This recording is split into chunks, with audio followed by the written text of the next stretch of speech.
সারা দেশে ফ্যামিলি কার্ডধারী নিম্ন আয়ের পরিবারের মধ্যে ভর্তুকি মূল্যে বৃহস্পতিবার থেকে পণ্য বিক্রি শুরু করবে trading corporation of Bangladesh TCB. তবে ঈদুল আজহার আগে অস্বাভাবিক হারে বাড়ানো হয়েছে তেল, ডাল ও চিনির দাম।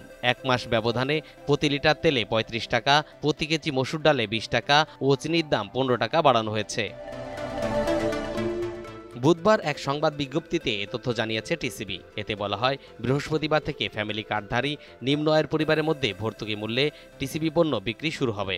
আগে যেখানে স্মার্ট ফ্যামিলি কার্ডধারীদের কাছে ১০০ টাকা লিটারে তেল বিক্রি করা হতো, সেখানে এখন ১৩৫ টাকা,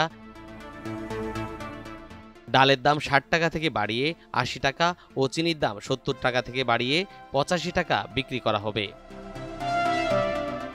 স্মার্ট ফ্যামিলি কার্ডধারীদের পাশাপাশি যে কোনো সাধারণ ভোক্তা ঈদের পণ্য কিনতে পারবেন বিশেষ ট্রাক সেলে। তবে সব ক্ষেত্রেই গুনতে হবে বাড়তি টাকা। টিসিবি জানিয়েছে, দেশব্যাপী প্রতিদিন ৯৬০টি ট্রাকে ওইসব পণ্য বিক্রি করা হবে। ভোজ্য তেল, চিনি ও মসুর ডাল থাকবে প্রতিটি ট্রাকে।